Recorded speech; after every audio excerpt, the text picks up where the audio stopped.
Plus les matchs avancent et plus le monument qui est Manchester City est en train de s'écrouler. Salut à tous les gars, c'est Azial. Aujourd'hui, on se retrouve pour une nouvelle vidéo débrief de ce Arsenal City. Victoire 5-1 d'Arsenal dans un match avec une deuxième mi-temps qui, on va dire, a été complètement folle. Parce que je trouve quand même que la première mi-temps, on a un peu ronflé. Globalement, j'expliquerai un petit peu ce que j'en pense quand on rentrera bien dans la vidéo. Mais une victoire très... significatif finalement d'Arsenal sur ce qui est devenu Manchester City. Et puis plus les matchs avancent, il y a eu un petit regain de forme là ces derniers temps, mais finalement plus les matchs avancent et plus on se rend compte que le problème est trop ancré. Là je crois même plus que ce soit un souci de joueurs, de coach, là c'est un problème beaucoup plus profond. C'est vraiment la loose a touché cette équipe en fait. Manchester City a été touché par la loose et t'as l'impression que la loose ne veut plus quitter l'équipe. Ça y est, c'est quand tu vois les buts encaissés encore une fois aujourd'hui, mais je suis désolé, c'est dur de dire ça quand Arsenal l'emporte 5-1, mais j'ai limite envie de dire c'est Manchester City qui a donné le match à Arsenal plus que Arsenal qui a été le chercher. Parce que je suis désolé et je développerai après, mais sur la première mi-temps, il y a cette erreur grossière d'Akanji, il y a une deuxième erreur d'Ortega qui peut déjà à ce moment-là faire 2-0. Au final, Havertz rate complètement le cadre. Mais finalement, sur la première mi-temps, je trouve quand même que City a un peu plus de contrôle, un peu plus de maîtrise et globalement a les situations les plus dangereuses, même si c'est pas flamboyant, c'était pas dingue, mais ce que proposait Arsenal c'était pas dingue non plus. Et puis là en deuxième mi-temps, t'as Arsenal qui accélère un peu, qui commence à mettre un peu la pression à City. City égalise dans un temps fort d'Arsenal et tu te dis ah peut-être que ils vont au moins, on va dire au moins faire le match nul, peut-être même aller chercher une petite victoire en fin de match, on sait jamais. Tu te dis ah ils peuvent peut-être les bousculer, peut-être que là le 1-1 ça peut faire mal un peu dans les têtes d'Arsenal. Non, non en fait. Non. Après, il y a cette erreur de Phil Foden. Phil Foden, insupportable. Je le dis direct, je sais pas s'il y a des supporters de Manchester City. Moi, j'avoue, cette année, comme c'est un peu la crise, je regarde pas tous les matchs. J'en regarde beaucoup quand même. Moi, Phil Foden, aujourd'hui, insupportable.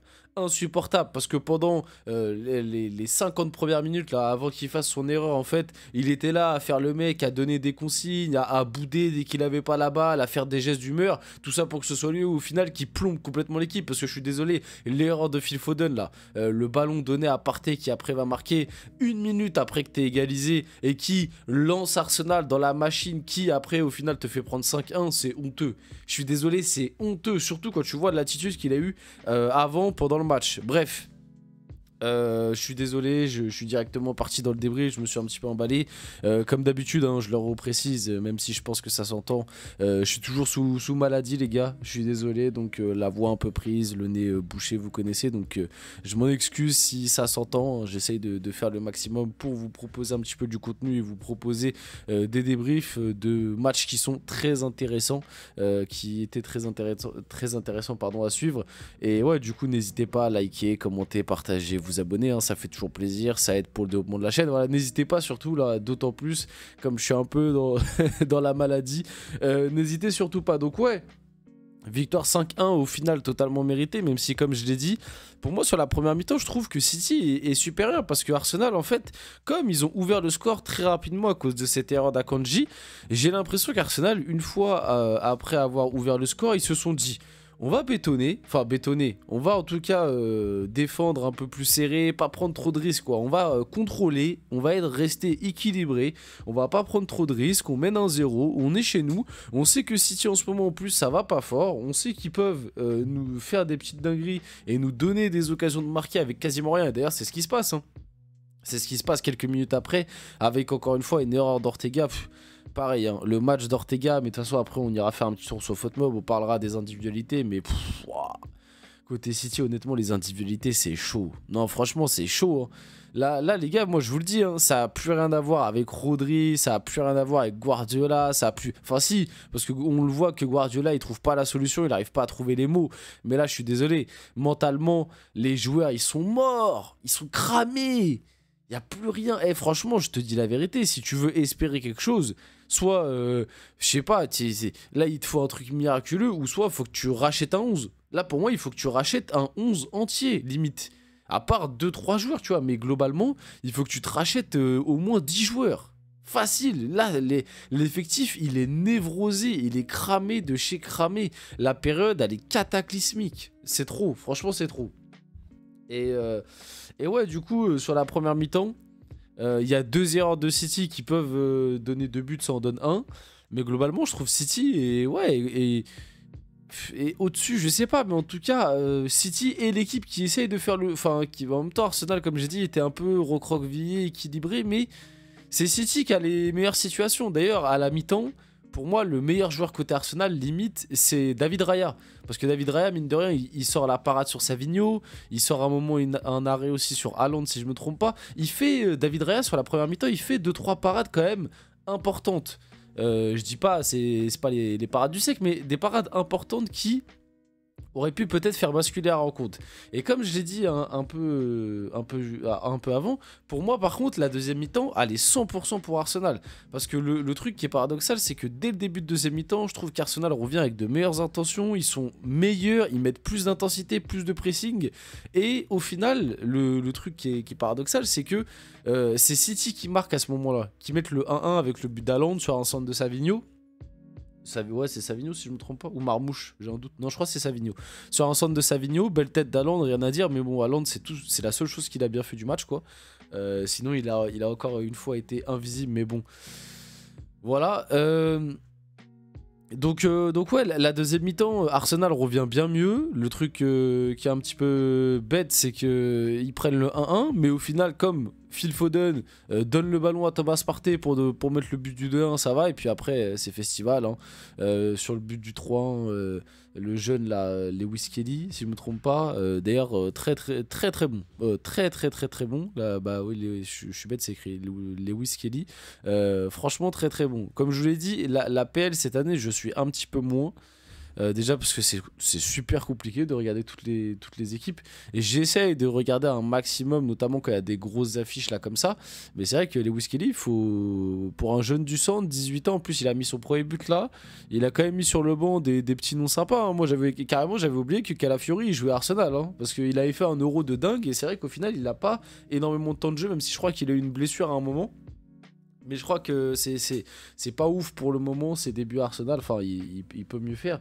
Mais ouais, le but du 3-1, Lewis Kelly, il est seul, il est pas attaqué. Le but d'Havertz, voilà. Et puis il y en a un, je sais plus c'est lequel, où je sais pas, c'est le but de Lewis Kelly, où Ortega il a pas la main ferme.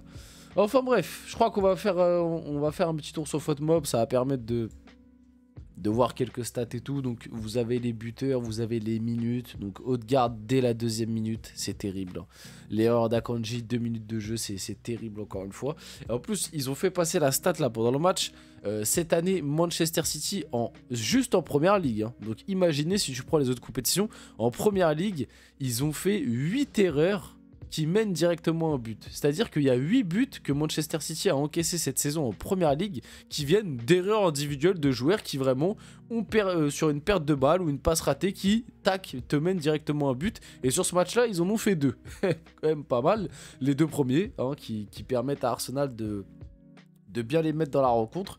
Donc voilà, là on a un petit peu les temps forts, temps faibles, donc ça représente à peu près ce que j'ai dit en plus, hein. Globalement la première mi-temps où là il y a eu un gros temps fort de City, et après la deuxième mi-temps, notamment la fin de match où Arsenal a bel et bien dominé.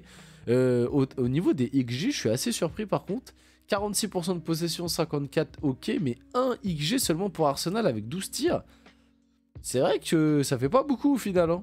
Ortega, on va t'attraper. Mais le but de Nwaneri, là, le dernier, il est complètement dingue. Pour moi, sur Lewis Kelly, il peut faire mieux.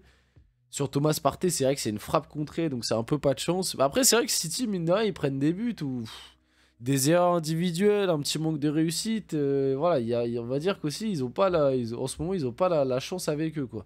Pareil, le truc qui est criant, je trouve, et qui montre que Guardiola, il est avec l'effectif là, c'est compliqué, qu'il sait même plus trop quoi faire, et que même la qualité des joueurs là, il remet tout en question. C'est que tu te fais complètement manger, t'es en train de prendre 3-1 à ce moment-là, et tu prends le 4-1 juste après, et tu fais que 2 changements, et tu fais entrer James McAtee et Kevin De Bruyne.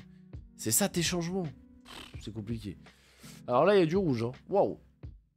Côté Arsenal, moi, ce que j'ai bien aimé le match de Thomas Partey, Declan Rice aussi.